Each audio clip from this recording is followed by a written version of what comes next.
طيب إن الحمد لله نحمده ونستعينه ونستغفره ونعوذ بالله من شرور أنفسنا ومن سيئات أعمالنا من يهده الله فلا مضل له ومن يضلل فلا هادي له وأشهد أن لا إله إلا الله وحده لا شريك له وأشهد أن محمدًا عبده ورسوله يا أيها الذين آمنوا اتقوا الله حق تقاته ولا تموتن إلا وأنتم مسلمون يا أيها الناس اتقوا ربكم الذي خلقكم من نفس واحدة وخلق منها زوجها وبث منهما رجالا كثيرا ونساء واتقوا الله الذي تساءلون به والأرحام إن الله كان عليكم رقيبا يا أيها الذين آمنوا اتقوا الله وقولوا قولا سديدا يصلح لكم أعمالكم ويغفر لكم ذنوبكم ومن يطع الله ورسوله فقد فاز فوزا عظيما أما بعد إن خير الكلام كلام الله وخير الهدي هدي محمد صلى الله عليه وسلم وإن شر الأمور محدثاتها وكل محدثة بدعة وكل بدعة ضلالة وكل ضلالة في النار أما بعد. Donc on commence le cours 76 aujourd'hui dans l'explication de Tafsir al-Baqarah de Cheikh Salih al-Fawzan hafizahullah ta'ala. Et donc on était rendu au verset 163 et 164 dans Surat al-Baqarah et on a commencé à expliquer le verset 164 à la fin du dernier cours et on expliquait donc Allah subhanahu wa ta'ala dans ces deux versets là il mentionne le tawhid al-rububiyya et le tawhid al-uluhiyya et le tawhid al-asma wa sifat. Donc les trois catégories de tawhid sont réunies dans ces deux versets. Et on expliquait également à la fin du dernier cours que la ilaha illallah était divisé en deux piliers, al-nafi wal-ithbat, c'est-à-dire la négation et l'affirmation, et que la négation c'était la ilaha et que l'affirmation c'était illallah. Et on a mentionné qu'il y a d'autres versets dans le Coran qui renferment cette explication de la ilaha illallah dans le verset par exemple 256 dans Al-Baqarah فَمَنْ يَكْفُرْ بِالطَّاغُوتِ وَيُؤْمِنْ بِاللَّهِ, et également le verset dans Surat Fatir Az-Zukhruf وإذ قال إبراهيم لقومه لأبيه وقومه إنني براء مما تعبدون إلا الذي فطرني. Donc ça c'est des exemples où il y a l'affirmation et il y a la négation. C'est-à-dire comme le témoignage de la ilaha illallah, tu affirmes que seul Allah mérite d'être adoré et tu renies tout ce qui est adoré en dehors d'Allah subhanahu wa ta'ala. Donc ça c'est l'affirmation et la négation. Ces deux choses sont essentielles pour que le tawhid soit confirmé. Maintenant, on continue avec la suite de qu'est-ce qu'on expliquait. Il dit فَهَذِهِ كَلِمَةٌ عَظِيمَةٌ قَالَهَا من قالها عن يقين واعتقاد وعمل بها فهو من أهل الجنة كما قال صلى الله عليه وسلم إن الله حرم على النار من قال لا إله إلا الله يبتغي بذلك وجه الله أما الذي يقولها باللفظ فقط ولا يبتغي وجه الله أو لا يترك عبادة غير الله فهذا لا تنفعه هذه الكلمة لأنها ناقصة لأنه ناقضها بأفعاله فلا تنفعه ألفاظها بدون عمل بمقتضاها وهو ترك عبادة غير الله وإفراد العبادة لله. وفي الحديث الآخر من قال لا إله إلا الله وكفر بما يعبد من دون الله حرم ماله ودمه وحسابه على الله فلم يقتصر على قوله من قال لا إله إلا الله بل قال من قال لا إله إلا الله وكفر بما يعبد من دون الله حرم ماله ودمه وحسابه على الله لا بد مع قول لا إله إلا الله أن يكفر بجميع ما يعبد من دون الله ويعتقد بطلانه وأنه باطل. Donc on va traduire ça puis après on va continuer. Le cheikh dit donc que cette parole de la ilaha illallah c'est une parole très importante, très grande. Celui qui la prononce et qui la dit avec certitude et avec croyance et qui la met en application, il sera parmi les habitants du paradis. Comme le prophète sallallahu alayhi wa sallam a dit dans le hadith qui est rapporté par Al-Bukhari et Muslim selon Utban ibn Malik radiyallahu anhu, il a dit que certes, Allah interdira au feu de brûler la personne qui dit la ilaha illallah en cherchant par cela le visage d'Allah. Et il dit, en ce qui concerne la personne qui prononce cette parole seulement en disant les mots, mais elle ne recherche pas par cela le visage d'Allah et elle ne cesse pas d'adorer autre que Allah, eh bien, cette parole ne lui servira pas et ne lui profitera pas au jour de la résurrection. Pourquoi? Parce qu'il l'a contredit par ses actions. Il a contredit le témoignage par ses actions. Et donc, le fait de le prononcer sans le mettre en application, ça ne va pas profiter à la personne. Il faut agir selon ce que cette parole-là implique.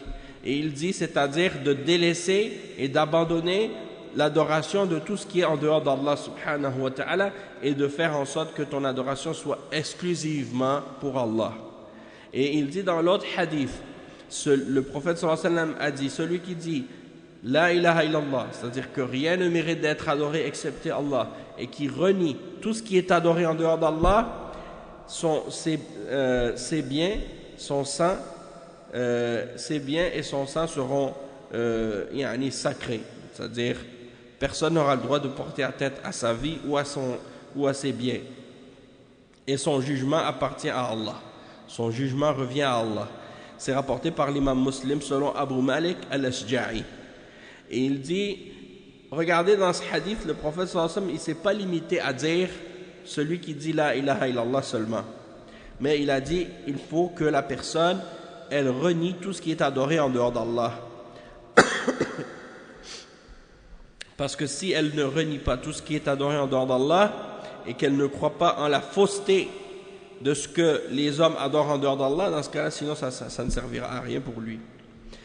Ensuite, le cheikh dit wa amma man yaqulu la ilaha illallah thumma yad'u ghayra Allah fayad'u al-awliya was-salihin wal-mawta wa yastaghithu bihim fahadha lam yakfur bima yu'badu min dunillah فلا تنفعه لا إله إلا الله لأن لا إله إلا الله لها قيود لا بد منها ومن أعظم قيودها أن يكفر بما يعبد من دون الله ومن قيودها الإخلاص يبتغي بذلك وجه الله فمعنى قوله تعالى لا إله إلا الله لا إله هذا يبطل جميع المعبودات من دون الله عز وجل أيا كانت إلا هو هذا يثبت العبادة لله وحده لا شريك له لا إله إلا هو ليس معنى لا إله إلا هو أنه ليس في الموجودات ما يعبد من دون الله لا هناك معبودات كثيرة تعبد من دون الله لكن عبادتها باطلة وإنما المقصود العبادة الحق التي لا تكون إلا لله La ilaha illahu. Donc le cheikh il dit ensuite, celui qui dit la ilaha illallah, puis que par la suite il va invoquer autre que Allah, il va invoquer les awliya, les saints, les hommes pieux, les morts, il va à leur tombe et il leur demande leur aide et leur secours alors qu'ils sont morts, celui-là il n'a pas restreint son adoration à Allah seul, il n'a pas limité son adoration à Allah seul, il n'a pas renié ce qui est adoré en dehors d'Allah subhanahu wa ta'ala. Donc son témoignage que rien ne mérite d'être adoré excepté Allah ne lui sera pas profitable, il ne va pas en profiter parce que la ilaha illallah elle a des restrictions, et il faut respecter ces restrictions là. Et parmi les restrictions les plus importantes de la ilaha illallah, c'est que tu dois renier tout ce qui est adoré en dehors d'Allah subhanahu wa ta'ala. Et parmi les restrictions de la ilaha illallah, il y a le fait qu'il faut qu'elle soit prononcée avec pureté d'intention et sincérité, uniquement pour le visage d'Allah. C'est pour ça que le prophète sallallahu alayhi wa sallam a dit yabtaghi bidhalika wajha Allah. Il recherche par cela le visage d'Allah uniquement. Personne, il ne veut pas plaire à personne d'autre qu'à Allah. Et il dit, et la signification de la ilaha illallah, dans la signification de la ilaha illallah, il y a la partie qui dit la ilah. Et la ilah, ça c'est la négation et le rejet et la fausseté de tout ce qui est adoré en dehors d'Allah subhanahu wa ta'ala, peu importe qu'est-ce que c'est cette chose-là. peu importe qu'est-ce que c'est cette chose-là, même si c'est un prophète, même si c'est un ange, même si c'est un homme pieux, un saint, peu importe. Même si c'est un alim, un sheikh, un savant de l'islam, même s'il a du savoir, même s'il est pieux, même s'il est important, si tu l'adores en dehors d'Allah, tu as associé avec Allah, tu as commis du shirk. Donc tu dois renier tout ce qui est adoré en dehors d'Allah subhanahu wa ta'ala, peu importe qu'est-ce que c'est cette chose. Et il dit, la ilaha, c'est le rejet de tout ce qui est adoré en dehors d'Allah, illa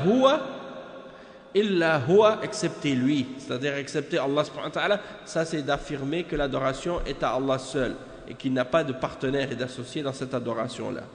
Donc rien ne mérite d'être adoré excepté Allah. Et quand tu dis que la ilaha illallah, tu dis rien ne mérite d'être adoré excepté Allah, ça ne veut pas dire qu'il n'y a pas d'autres choses qui sont adorées dans le monde en dehors d'Allah. Comme certains par exemple, ils s'imaginent que la ilaha illallah, ça veut dire que il n'y a pas d'autre Dieu que Allah. Il y en a qui traduisent ça comme ça. Il n'y a pas de Dieu excepté Allah. Ou il n'est de Dieu que Dieu. Dans la réalité, les hommes adorent toutes sortes de choses en dehors d'Allah. On l'a expliqué ça au dernier cours. On a expliqué que parmi les hommes, il y en a qui adorent n'importe quoi. On a même donné l'exemple en Inde, que des gens qui adorent même des animaux, des rats, des vaches, des singes, des éléphants, n'importe quoi. Tout ce qui bouge sur quatre pattes, ou même d'autres choses, même ils les adorent. Et il y a, comme je disais au dernier cours, en Inde, des gens qui adorent les parties génitales de leur Dieu, de leur divinité. Et ça, c'est leur divinité, mâle et femelle. Ils les adorent les deux. Yogi, c'est la partie génitale de la femme, ils l'adorent. Et le lingam, c'est une divinité en forme de phallus, ils l'adorent en dehors d'Allah subhanahu wa ta'ala. Donc, ça, ils prennent ça pour des idoles. Ça veut dire même des parties génitales, ils les adorent en dehors d'Allah. Donc, ça veut dire les êtres humains peuvent adorer n'importe quoi. Donc quand tu dis la ilaha illallah, ça ne veut pas dire qu'il n'y a pas de choses qui sont adorées en dehors d'Allah, qu'il n'y a pas de divinité en dehors d'Allah. Il y en a des divinités en dehors d'Allah. Sauf que ces divinités-là sont fausses. C'est ça qu'il faut comprendre. Ces divinités-là ne méritent pas l'adoration. Elles sont donc fausses. Et c'est ça la signification lorsque tu dis la ilaha illallah, ça veut dire que rien ne mérite d'être adoré. Il ne mérite l'adoration excepté Allah subhanahu wa ta'ala. D'accord? Donc l'adoration réelle et vraie, elle ne doit être offerte qu'à Allah seul. Il n'y a rien qui mérite d'être adoré excepté lui. Ensuite il dit ثم قال الرحمن الرحيم. À la fin du verset, le premier verset, Allah subhanahu wa ta'ala il dit dans le verset c'est wa ilahukum ilahun wahid la ilaha illahu الرحمن الرحيم. الرحمن الرحيم اسمان من أسماء الله سبحانه وتعالى يتضمنان صفة عظيمة وهي صفة الرحمة. فهو سبحانه وتعالى الرحمن الرحيم الذي وسعت رحمته كل شيء وشملت جميع المخلوقات من الآدميين وغيرهم. فرحمة الله عز وجل شملت جميع المخلوقات في هذه الدنيا حتى الكفار شملتهم الرحمة. الله يرزقهم يصحهم يصح أجسامهم فهذا من رحمته سبحانه وتعالى. وهذه الدنيا هذه رحمته في سبحانه وتعالى في هذه الدنيا. والدواب الله سبحانه وتعالى يرزقها وما من دابة في الأرض إلا على الله رزقها. التعاطف الذي يكون بين الناس، المودة التي بين الناس، يعطف بعضهم على بعض، الوالد على ولده، القريب على قريبه، حتى الحيوانات تعطف على أولادها وتحبها. هذه من رحمة الله سبحانه وتعالى. إنزال الغيث الذي به حياة الأرض للناس، هذا من رحمة الله سبحانه وتعالى. فرحمة الله واسعة ورحمتي وسعت كل شيء. هذا في الدنيا. Donc on va expliquer ça. Le cheikh il dit que Ar-Rahman et Ar-Rahim sont deux parmi les noms d'Allah. Ces deux noms-là, ils impliquent une attribut qui est une attribut très importante, c'est l'attribut de la miséricorde d'Allah subhanahu wa ta'ala. Donc Ar-Rahman, Ar-Rahim sont deux attributs parmi les attributs d'Allah qui impliquent la miséricorde. Parce que Ar-Rahman, c'est le miséricordieux, et Ar-Rahim, c'est le très miséricordieux, parfois c'est traduit comme ça en français, le tout miséricordieux, le très miséricordieux. Mais ça ne donne pas vraiment le vrai sens de la différence entre Ar-Rahman et Ar-Rahim. Tu vois dans la traduction, au nom d'Allah, le tout miséricordieux, le très miséricordieux. Les ulama, ils ont expliqué Ar-Rahman ou Ar-Rahim de différentes façons.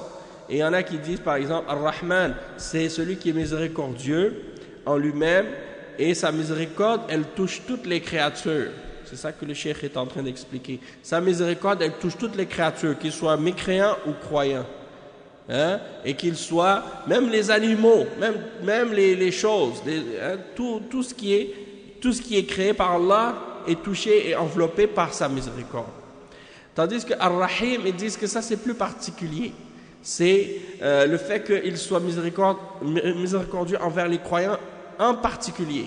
Et c'est envers eux ce nom-là se manifestera plus dans l'au-delà. Et ce sera particulièrement pour les croyants en particulier. Le cheikh il explique que donc la miséricorde d'Allah subhanahu wa ta'ala, elle a englobé toutes les créatures, tous les êtres humains, et toutes les autres créatures également en dehors des êtres humains aussi. Donc elle comprend toutes les créatures dans cette vie d'ici-bas, même les kuffars. Même les kuffars, ils sont touchés par la miséricorde d'Allah subhanahu wa ta'ala, puisque Allah leur donne leur subsistance, il leur donne la santé, il leur donne la santé physique et ainsi de suite. Et ça c'est dans la vie d'ici-bas. Et même les bêtes, les animaux, les insectes, Allah leur donne leur subsistance. Il dit dans le verset dans le Coran, il n'y a pas une bête sur la terre, un animal sur la terre, excepté que c'est Allah qui lui donne sa subsistance. Et c'est à Allah qu'incombe sa subsistance. Il n'y a pas un animal sur terre, excepté que c'est à Allah qui l'incombe de lui donner sa subsistance. Donc, chaque animal, même, Allah lui donne sa subsistance. Ça fait partie de sa miséricorde. Également, il mentionne le fait que l'affection qui existe entre les hommes, les uns envers les autres, ça fait partie de la miséricorde d'Allah. L'amour qu'il y a entre les gens, l'affection qu'il y a les uns envers les autres, l'affection du père envers son fils, ou du proche envers son proche, ou de l'animal envers ses enfants. Tu vois, par exemple, une lionne, ou bien une femelle lionne, ou bien une femelle éléphant, elle a pitié pour ses petits. Même les oiseaux, tu les vois, ils sont là, ils voient leurs petits, ils ont pitié pour leurs petits, ils ont l'amour pour leurs petits. Et ils sont des animaux, subhanallah. Donc ça, cet amour qu'ils ont pour leurs petits et pour les uns et les autres, ça vient de la miséricorde d'Allah subhanahu wa ta'ala. Le fait que Allah subhanahu wa ta'ala fasse descendre la terre, fait descendre la pluie sur terre, et il fait revivre la terre avec cette pluie, ça fait partie de la miséricorde d'Allah subhanahu wa ta'ala. Donc, on voit que la miséricorde d'Allah subhanahu wa ta'ala, elle a touché à tout et elle enveloppe toutes choses. Comme c'est mentionné dans le verset 156 dans Surat Al-A'raf. Allah subhanahu wa ta'ala dit, ma miséricorde a enveloppé toutes choses, a dépassé toutes choses. Et ça c'est dans la vie d'ici-bas. Il dit, wa amma fil akhirah, fa inna rahmatallahi la takunu illa lil mu'minin. أما الكفار فلا تشملهم رحمة الله في الآخرة لهم النار والعياذ بالله ولكن في الدنيا تشملهم الرحمة كما قال تعالى في نبيه عليه الصلاة والسلام وما أرسلناك إلا رحمة للعالمين فرسالته فيها رحمة للعالمين حتى الكفار لأنه صلى الله عليه وسلم دعاهم إلى الإسلام ودلهم على ما فيه صلاحهم وخيرهم فهذا من رحمة الله بهم ولم يتركهم الله عز وجل ومن رحمته أنه أرسل الرسل ومن رحمته أنه دعا الخلق إلى عبادته ليكرمهم بذلك ويدخلهم الجنة ويدخلهم جنته مع أنه غني عنهم ولو كفروا كلهم ما نقص ذلك من ملكه شيء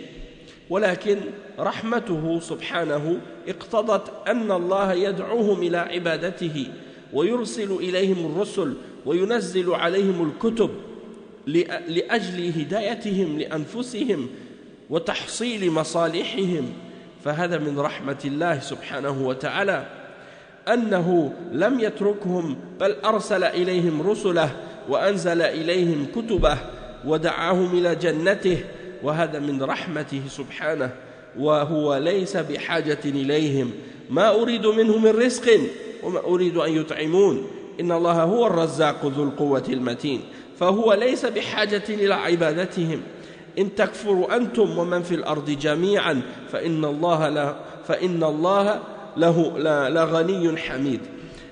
Le cheikh il explique qu'en ce qui concerne dans l'au-delà, eh bien la miséricorde d'Allah elle sera spécifique uniquement pour les croyants. Tandis que les kuffars ils ne seront pas touchés par la miséricorde d'Allah dans l'au-delà. Ils n'auront rien d'autre que l'enfer. Wal'iyadhu billah.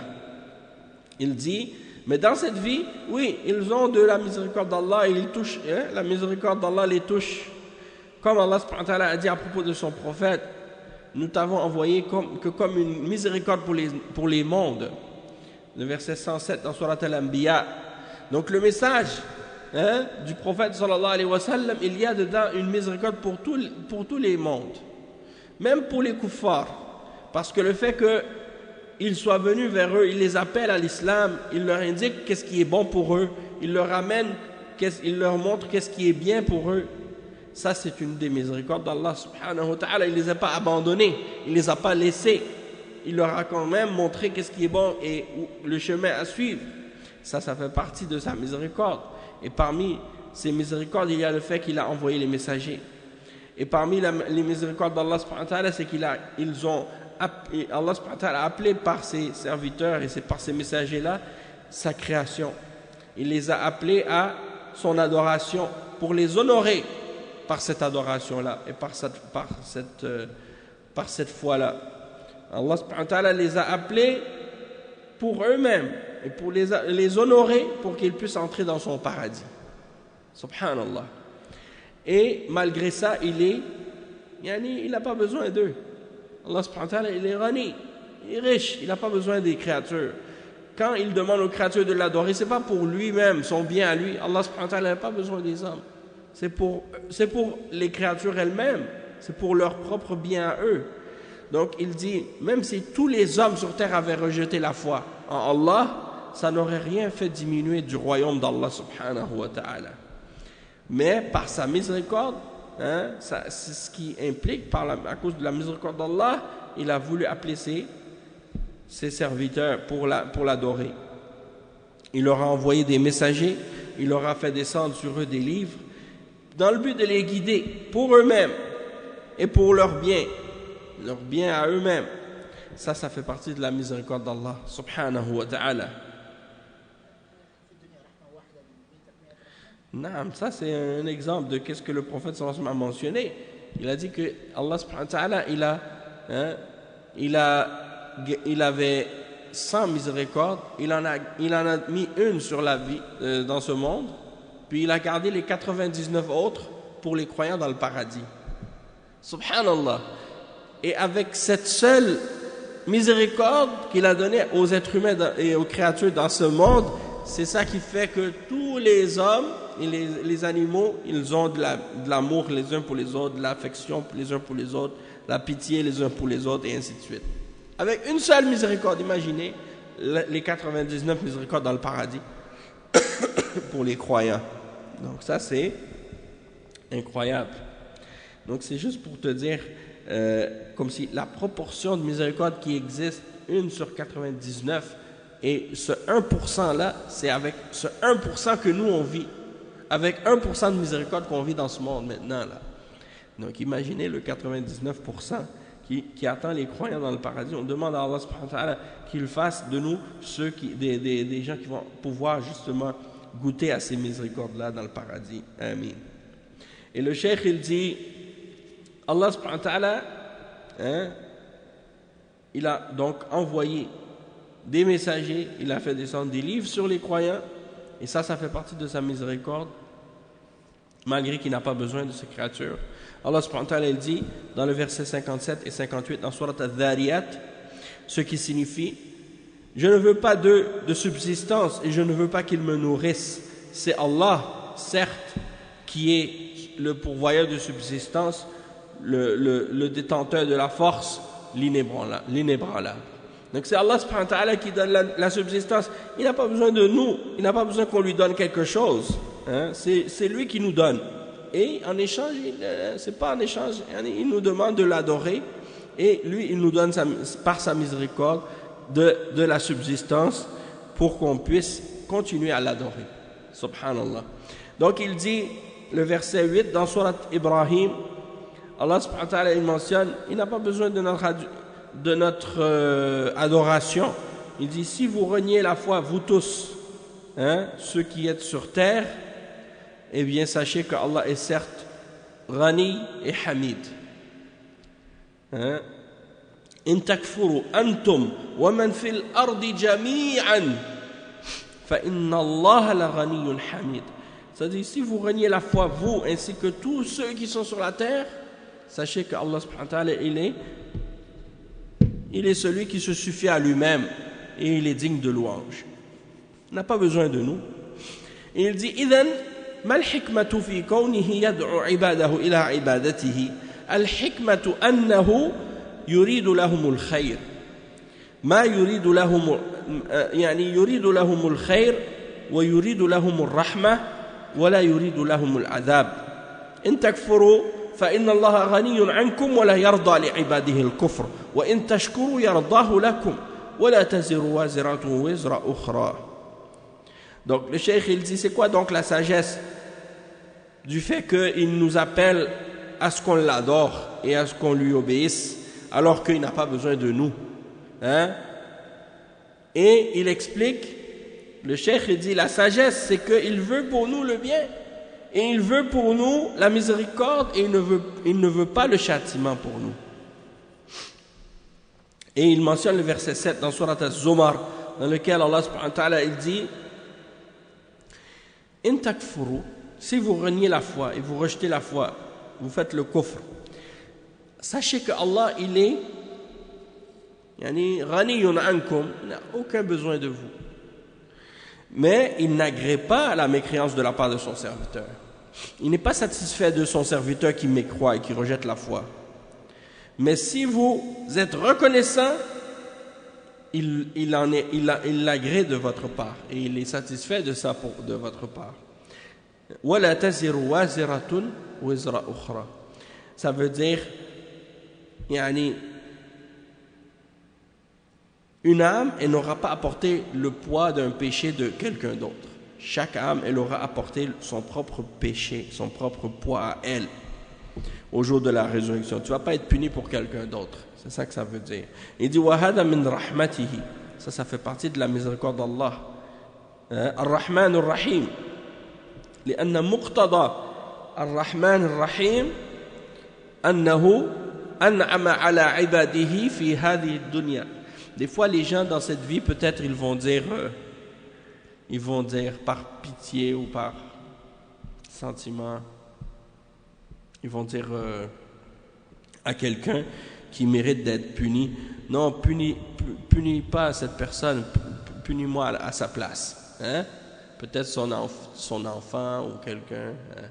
Quelqu'un, par exemple, il a pitié pour son fils ou sa fille, son enfant, il veut pas le voir souffrir. Il dit: ok, laisse mon enfant, punis-moi, moi à la place, je vais me donner en sacrifice. Mais pas au jour de la résurrection, tu ne peux pas faire ça. C'est chacun pour soi. Chacun, il va être puni pour ses péchés à lui. Tu ne peux pas payer pour le péché de l'autre. Même dans la dunya, c'est comme ça aussi des fois. C'est-à-dire, si quelqu'un, par exemple, il est coupable d'un crime, tu ne peux pas dire au juge, par exemple: laissez-le, moi je vais prendre sa place, je vais aller en prison pour lui. Tu ne peux pas faire ça. Hein? C'est celui qui a été coupable du crime qui doit être puni. Quelqu'un ne peut pas être puni à ta place ou à la place de l'autre. Donc, ça c'est un exemple. Le cheikh, il continue donc, il dit هذا من رحمته سبحانه وتعالى الرحمن الرحيم لأن مقتضى الرحمن الرحيم أنه أنعم على عباده في هذه الدنيا وشملهم برحمته بأرزاقهم وأقواتهم وصحتهم وإرسال الرسل إليهم وإنزال الكتب ودعوتهم إلى سعادتهم ونهيهم عما يضرهم يعني نهاهم عن الشرك نهاهم عن المعاصي نهاهم عن فعل المحرمات هذا من رحمته سبحانه لأن المعاصي تضرهم الكفر والشرك يضرهم المعاصي تضرهم المحرمات تضرهم الخبائث تضرهم فلذلك من رحمته سبحانه وتعالى أنه نهاهم وبين لهم ما ينفعهم وبين لهم ما يضرهم وأمرهم بطاعته ونهاهم عن معصيته من أجل مصالحهم فهذا من رحمته سبحانه وتعالى بهم وهذا مقتضى قوله الرحمن الرحيم. Donc le cheikh il dit ici que Ar-Rahman Ar-Rahim, comme on l'a dit, ça implique que Allah subhanahu wa ta'ala il a mis sa grâce sur ses serviteurs dans cette vie d'ici-bas. Il les a comblés de sa miséricorde par le fait qu'il leur a donné leur subsistance, la nourriture qu'ils ont besoin, la santé. Il leur a envoyé les messagers, il a fait descendre le livre. Donc le cheikh il résume tout ce qu'il a dit. Il dit également, il les a appelés vers vers ce dans quoi il y a leur bonheur. Et il leur a interdit ce qui est mauvais pour eux et ce qui peut leur faire du tort. Il leur a interdit le shirk, il leur a interdit les péchés, il leur a interdit de faire les choses interdites. Tout ça c'est par sa miséricorde. Des fois il y a des gens quand tu leur dis ya akhi ça c'est haram, tu dis à une femme ah ça c'est haram, tu dis à un homme ça c'est haram, tu expliques les choses. Ça c'est haram, il ne faut pas faire ça, ça c'est haram. Et il y en a des prêcheurs, et j'ai entendu moi-même de cette catégorie-là, ils disent ah, il y a certains prêcheurs là, tout ce qu'ils disent tout le temps c'est ça c'est haram, ça c'est haram, ça c'est haram. Ils disent quoi, pour vous la religion c'est juste haram, haram. Mais le fait de savoir ce qui est haram c'est une miséricorde. Allah il nous mentionne qu'est-ce qui est haram, c'est pas pour nous déranger, c'est pas pour notre mal, c'est pas pour nous faire du tort. Au contraire, c'est pour nous protéger de ce qui peut nous faire du tort qu'il nous mentionne ce qui est haram. Donc il n'y a rien de mal de dire aux gens qu'est-ce qui est haram. Allah al-Musta'an. Donc il y a des gens comme ça, ils ont ils veulent, surtout les soufis ou les gens qui ont une tendance soufie là comme ça, ils disent non, il ne faut pas mentionner le haram, il faut juste dire aux gens qu'est-ce qui va les rendre contents, tu vois, les mettre en bonne humeur et les faire rire. Et le reste, il ne faut pas en parler parce que c'est pas plaisant de savoir ce qui est haram. On veut juste savoir qu'est-ce qui est intéressant comme ça, des belles histoires. Donc les soufis sont forts comme ça dans des belles histoires. Les ikhwan, qu'est-ce qui est haram, ils le rendent halal. Oui, les ikhwan, ils aiment ça rendre haram ce qui est halal ou rendre halal ce qui est haram. Allah al-Musta'an. إلا من رحم الله منهم. إلا من رحم الله منهم. Donc le cheikh il dit وإنزال الكتب ودعوتهم إلى سعادتهم. On les appelle vers ce dans quoi il y a leur bonheur et on les avertit, on leur interdit ce dans quoi il y a quelque chose qui peut leur faire du tort. Et il a mentionné des exemples. Et après il a dit pourquoi Allah leur a interdit ces choses-là? Parce que c'est quelque chose qui leur fait du mal, c'est quelque chose qui leur fait du tort. Le kufr, le shirk, ça leur fait du tort. Les péchés, ça leur fait du tort. Les interdictions, ça leur fait du tort. Les choses sales, les mauvaises, ça leur fait du tort. Et donc tout ça, c'est par la miséricorde d'Allah subhanahu wa ta'ala qui leur a interdit ça. Et il leur a expliqué ce qui est bénéfique pour eux, ce qui est profitable, qu'est-ce qui est bon pour eux, ce dans quoi il n'y a pas de mal pour eux, ce dans quoi il n'y a pas de tort pour eux. Il leur a ordonné de lui obéir et leur a interdit de lui désobéir dans le but de leur montrer qu'est-ce qui est bien pour eux, dans leur propre intérêt. Il dit, c'est ça donc un des exemples de la miséricorde d'Allah subhanahu wa ta'ala, et tout ça c'est ce qui est impliqué par les deux attributs de Ar-Rahman Ar-Rahim. Il dit وَلَمَّا قَالَ سُبْحَانَهُ وَتَعَالَى وَإِلَهُكُمْ إِلَهٌ وَاحِدٌ لَا إِلَهَ إِلَّا هُوَ ذكر الدليل على ذلك والبرهان أن الإله واحد وأنه لا إله معه. ما هو الدليل؟ الدليل في قوله تعالى إن في خلق السماوات والأرض واختلاف الليل والنهار والفلك التي تجري في البحر بما ينفع الناس وما أنزل الله من السماء من ماء فأحيا به الأرض بعد موتها وبث فيها من كل دابة وتصريف الرياح والسحاب المسخر بين السماء والأرض لآيات لقوم يوقنون لآيات لقوم يؤمنون أو لآيات لقوم يوقنون. Je me rappelle plus comment ça finit. لآيات لقوم يعقلون. Donc il y a des versets, des signes pour les gens qui réfléchissent. Donc le cheikh il dit dans le début du verset 163, il dit et votre divinité est une divinité unique. Rien ne mérite d'être adoré excepté lui. Ça c'est l'affirmation du tawhid, de la ilaha illallah, que rien ne mérite d'être adoré excepté Allah.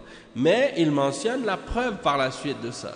Et c'est quoi la preuve que rien ne mérite d'être adoré excepté Allah? Et c'est dans le verset 164. Et là, il commence à énumérer les exemples qu'est-ce que Allah subhanahu wa ta'ala a mentionné comme preuve que c'est lui seul qui mérite d'être adoré. Et là, il dit, certes, dans la création des cieux et de la terre, dans l'alternance de la nuit et du jour, et dans le navire qui vogue en mer chargé de choses profitables aux gens, dans l'eau qu'Allah fait descendre du ciel, par laquelle il la rend en vie, il rend la vie à la terre une fois morte, et il répand des bêtes de toute espèce, dans la variation des vents et dans les nuages soumis entre les cieux et la terre. En tout cela, il y a des signes pour un peuple qui raisonne. Donc ça veut dire, tout ça c'est des preuves que Allah seul mérite d'être adoré. Que Allah seul mérite d'être adoré et que tout ce qui est adoré en dehors de lui est faux. Et donc c'est ça ce que le cheikh il explique ici. Il dit أي لدلالات واضحة على أن الله هو الإله الحق وأنه هو المستحق للعبادة لأن جميع ما يعبدون من دون الله لم يفعلوا شيئا من هذه الأفعال فجميع من يعبدون من جن وإنس وغيرهم لم يفعلوا شيئا من هذه الأفعال التي ذكرها في هذه الآية وما دامت لم تفعل شيئا من هذه الأفعال فإنها لا تستحق العبادة ولا الألوهية وإنما يستحق الألوهية من فعل هذه الأفعال العظيمة 7 آيات ذكرها الله في هذه الآية. Donc le cheikh il dit donc les preuves claires que Allah subhanahu wa ta'ala a mentionné sur le fait que c'est lui seul qui est la divinité vraie et qui mérite l'adoration et que tout ce qui est adoré en dehors d'Allah n'ont rien fait de ces actions-là et de ces exemples-là parmi les actions que Allah subhanahu wa ta'ala a mentionnées. Donc tous ceux qui sont adorés en dehors d'Allah, que ce soit des djinns, que ce soit des hommes ou autres, ils ne peuvent rien faire des actions que Allah subhanahu wa ta'ala a mentionnées dans ce verset-là. Et du moment qu'ils ne peuvent rien faire de ces actions-là, eh bien, elles ne méritent pas l'adoration. Elles ne méritent pas al-uluhiyya, elles ne méritent pas d'être adorées.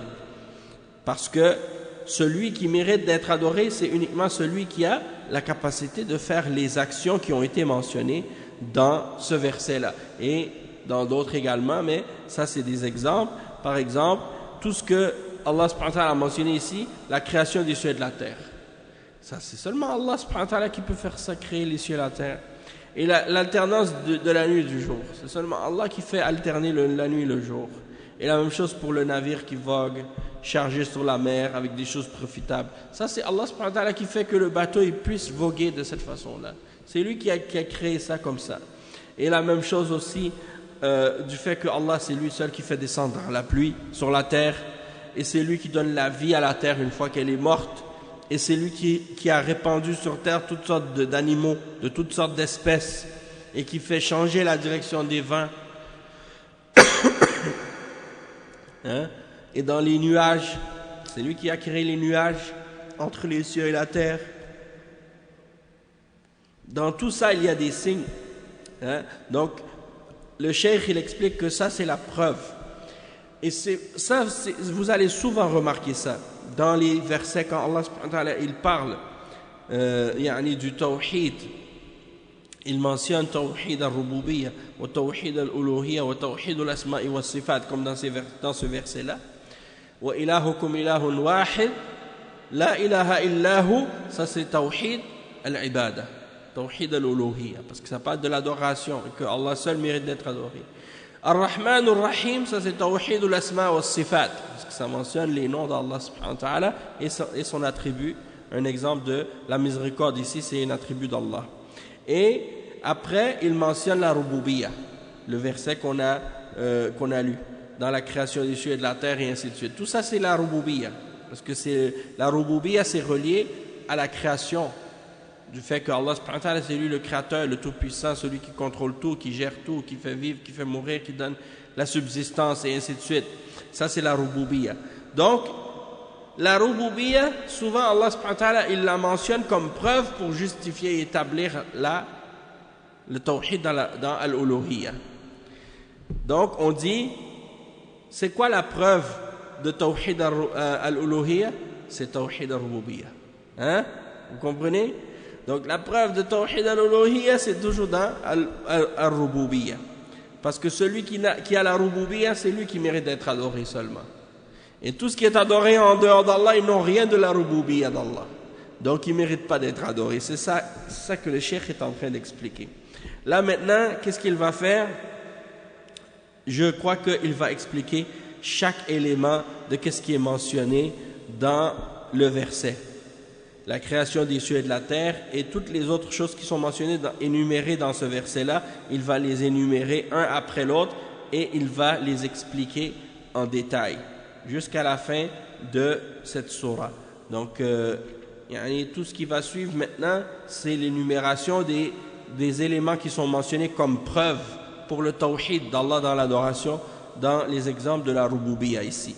Donc, il dit سبع آيات ذكرها الله في هذه الآية. Dans le verset 164, dans Al-Baqarah, il y a 7 signes qui sont mentionnés pour établir l'adoration d'Allah subhanahu wa ta'ala et la rububiyya d'Allah comme preuve de l'adoration d'Allah subhanahu wa ta'ala, qu'elle doit être exclusive à lui seul. Et il mentionne la première, inna fi khalqis samawati wal ard, dans la création des cieux et de la terre. Donc il dit al-ula qawluhu inna fi khalqis samawati wal ard. يعني هذه الآية الأولى خلق السماوات والأرض خلق السماوات. السماوات جمع سماء، جمعها لأنها طبقات. السماوات 7 طبقات وكل طبقة يقال لها سماء. 7 طبقات أو 7 طباق، وما بين كل سماء وسماء 500 عام، كما في الحديث كثف كل سماء أو كثف كل سماء أي سمك كل سماء 500 عام. هذه السماوات العظيمة الطباق الواسعة، والسماء بنيناها بأيد وإنا لموسعون، فأينما توجهت فالسماء فوقك. وما هناك مكان ما فوقه سماء، وإنا لموسعون. 7 سماوات بعضها فوق بعض، كل سماء فيها سكان، وفيها السماوات وهذه السماوات فيها أفلاك تدور بالكواكب السيارة والثابت مملوءة بالكواكب يعني السيارة والثابت مملوءة بالكواكب إنا زينا السماء الدنيا بزينة الكواكب فالكواكب في السماء الدنيا وما فيها من شمس وقمر ونجوم ثابتة وسيارة تدور في فلكها لا تختلف ولا تتصادم ولا يسقط منها شيء بنظام دقيق فهذا من بديع خلق الله سبحانه وتعالى. On va expliquer ça, après on va continuer. Le cheikh, il commence par la création des cieux et de la terre. Et il dit, le premier signe qui est mentionné dans ce verset, c'est la création des cieux. En arabe, on dit les cieux samawat. Les cieux samawat. Et c'est le pluriel. Ok? Et le singulier, c'est sama. Sama. Donc le singulier sama, le pluriel samawat.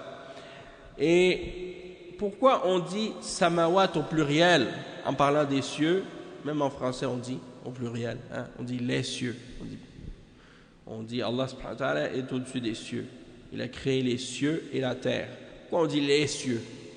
Cheikh dit on dit les cieux parce que en fait c'est des différents étages.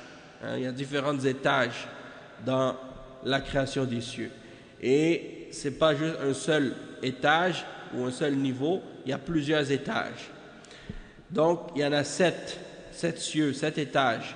Et il dit, entre chaque cieux, il y a 500 ans qui les séparent. Comme on disait tout à l'heure dans le cours de Aqidatu Ahl Sunnah. Et le cheikh, il dit donc, dans le hadith, c'est mentionné que l'épaisseur de chacun de ces cieux est de 500 ans. Comme c'est mentionné dans le hadith. Et c'est des cieux immenses et des étages très vastes. Et il mentionne le verset 47 dans Surat Al-Dhariyat وَالسَّمَاءَ بَنَيْنَاهَا بِأَيْدٍ وَإِنَّا لَمُوسِعُونَ.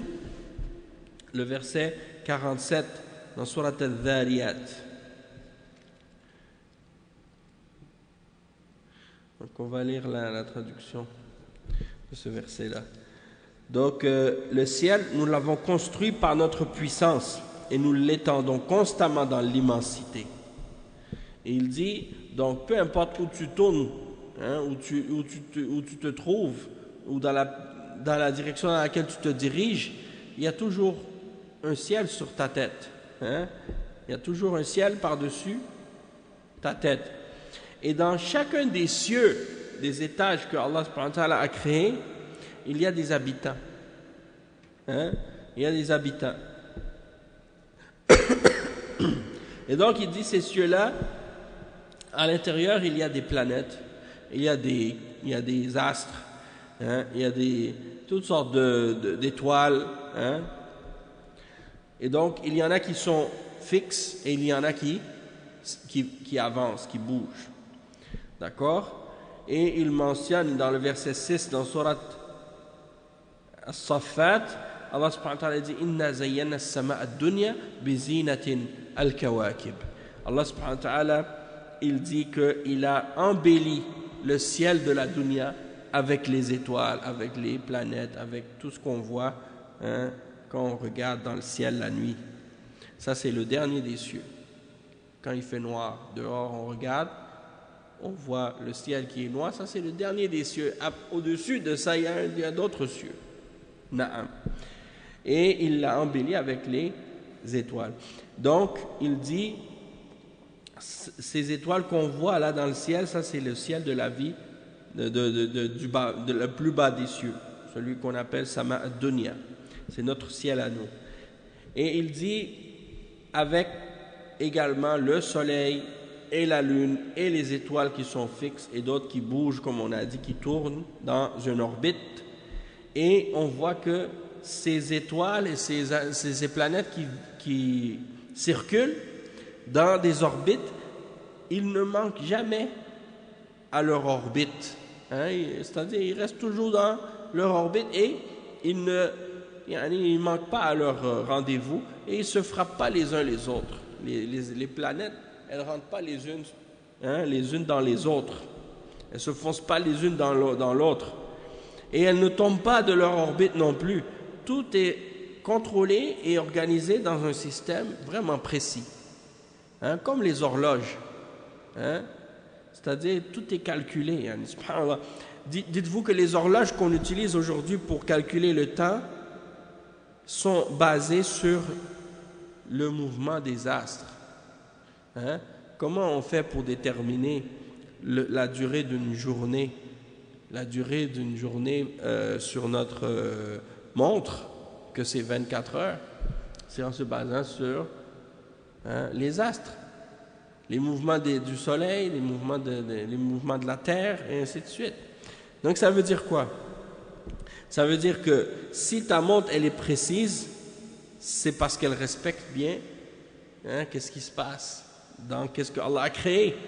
Ça veut dire que peu importe la précision de la montre, tu dis waouh, elle est une montre précise. Si tu dis de la montre qui est une créature faite par un être humain qu'elle est précise, alors que souvent elle a besoin d'une pile, elle a besoin d'être ajustée, elle a besoin d'être arrangée, alors que dire de celui qui a créé le système sur lequel ta montre elle essaie de te baser, elle est encore plus précis que ça encore.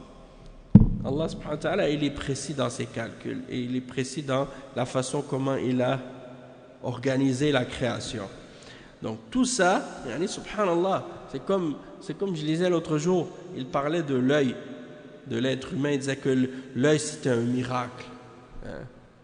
On lisait ça dans un livre d'arabe, c'est un livre pour apprendre à lire. Et le texte c'était Al-Ain hadi al-mu'jiza ou quelque chose comme ça, c'est l'œil, ce miracle. Et puis il parlait de à quel point l'œil était quelque chose de surprenant. Oui, c'est ça. Il y a plein d'exemples comme ça. L'œil, il ne gèle pas, même en hiver. Tes yeux, quand tu regardes l'hiver, là, tes yeux, ils ne gèlent pas. Il y a des raisons pour ça. Allah, il a fait exprès que tes larmes soient salées.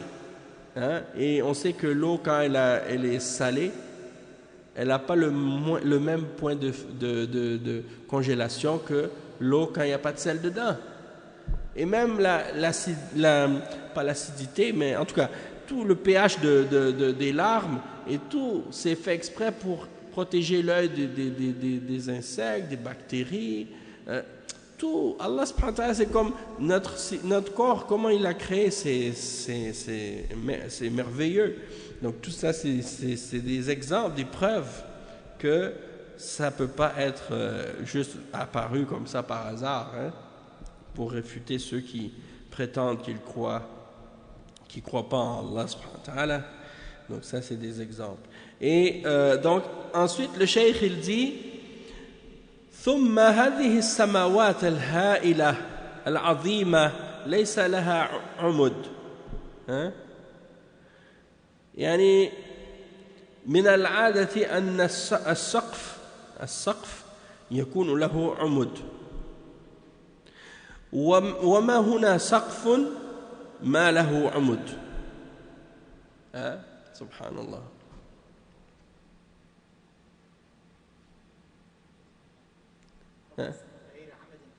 بغير عمد، أي نعم نعم، ما هنا سقف إلا وله عمد.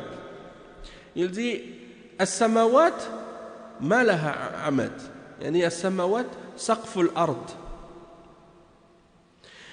وجعلنا السماء سقفا محفوظا، يعني ليس له عمد.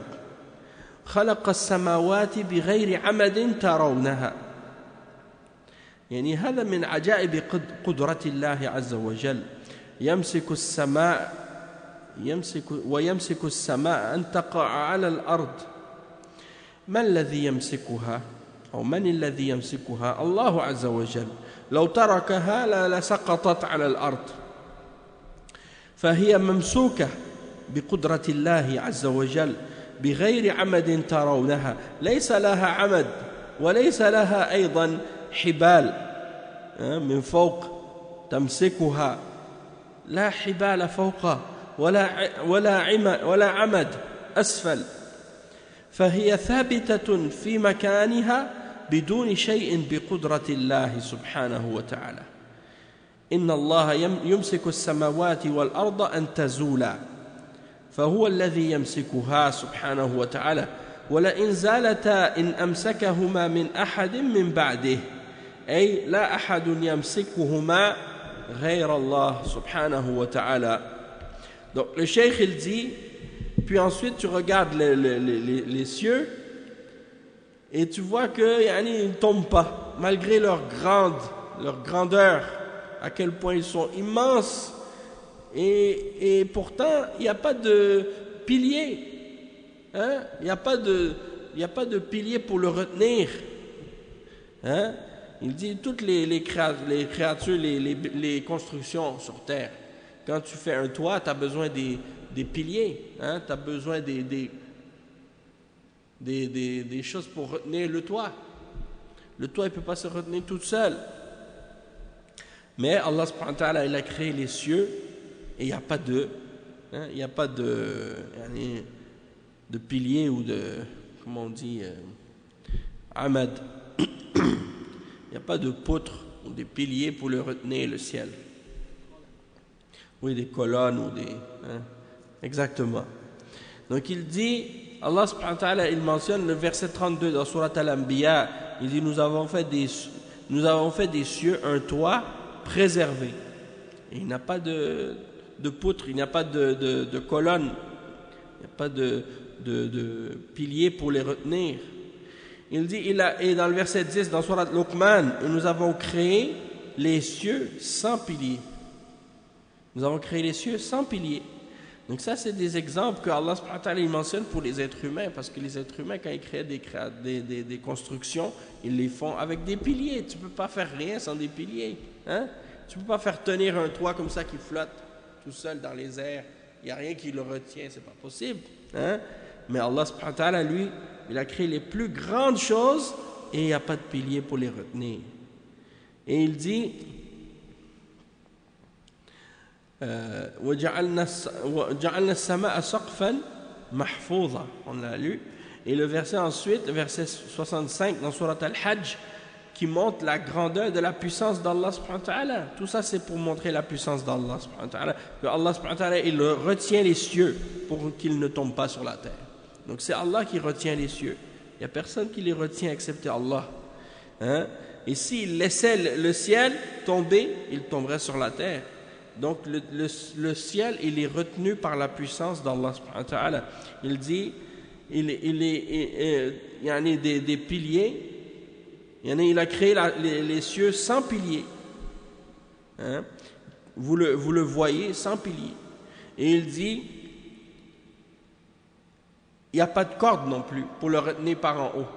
Il n'y a pas de corde qui le retient par en haut et il n'y a pas de pilier qui le retient par en dessous. Subhanallah. Donc il dit le ciel il est stable, il est fixe, et tout ça il reste en place par la puissance d'Allah subhanahu wa ta'ala. Il cite le verset 41 dans Surat Fatir, dans lequel Allah subhanahu wa ta'ala il mentionne que c'est lui qui retient les cieux et la terre.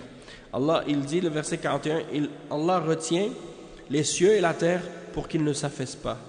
Et s'ils s'affaissaient, nul autre après lui ne pourrait les retenir. Il est indulgent et pardonneur. Donc c'est Allah subhanahu wa ta'ala qui retient les cieux et la terre. Personne ne peut les retenir excepté lui.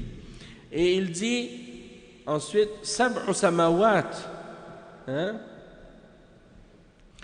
Yani sab'u samawat.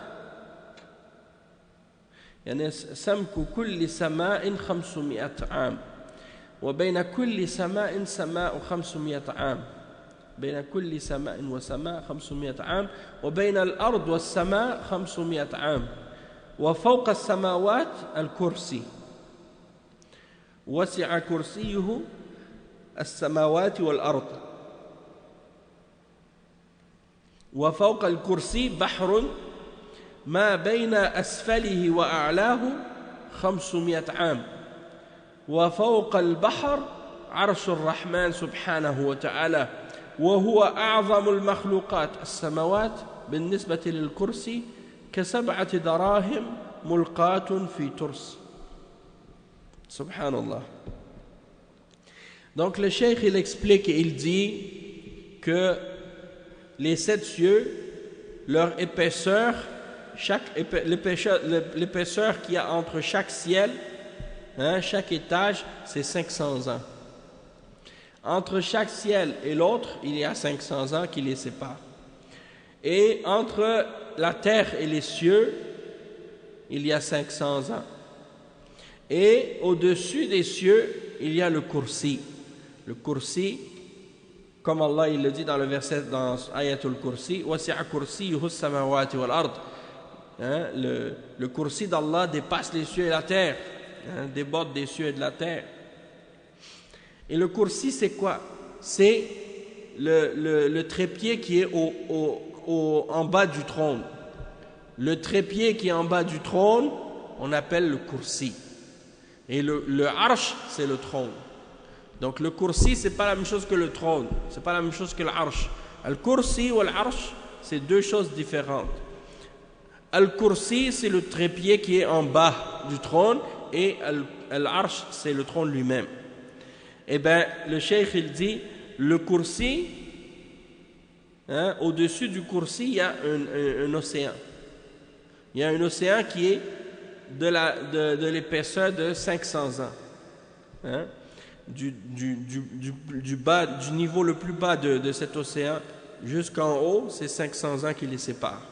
Et au-dessus de cet océan, il y a le trône de Ar-Rahman. Donc, il y a les 7 cieux, après il y a un océan, après il y a le kursi, après au-dessus il y a le trône. Non, il y a le kursi, il y a l'océan, après il y a le trône, c'est ça. الله ومن قال هذا؟ لا أين؟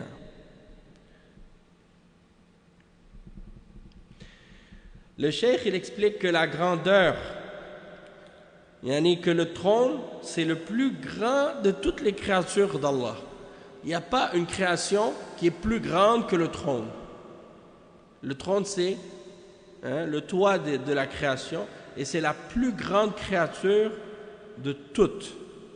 Et il dit donc que les 7 cieux comparés au kursi, les 7 cieux comparés au kursi, c'est comme 7 pièces d'argent qu'on jette sur un bouclier. C'est comme si tu prends 7 pièces de monnaie, des pièces de monnaie comme ça, puis tu la jettes par terre comme ça. Tu vois ces 7 cieux-là, ces 7 cieux, c'est ça la grosseur de ces pièces par rapport à un bouclier, c'est-à-dire, ça veut dire que les 7 cieux sont tout petits à côté du kursi. C'est ça que ça veut dire. Naam. Ba'den, Inch'Allah. Le cheikh, donc on va s'arrêter ici, on va s'arrêter ici pour aujourd'hui, Inch'Allah. Puis on continuera demain la suite des exemples que le cheikh il a mentionné des autres signes de la création, Inch'Allah. Ok, donc on s'arrête. Subhanakallah wa bihamdik, ashhadu an la ilaha illa ant, astaghfiruka wa atubu ilayk, wa sallallahu wa sallam ala nabiyyina Muhammad wa ala alihi wa sahbihi ajma'in. Wassalamu alaykum wa rahmatullahi wa barakatuh.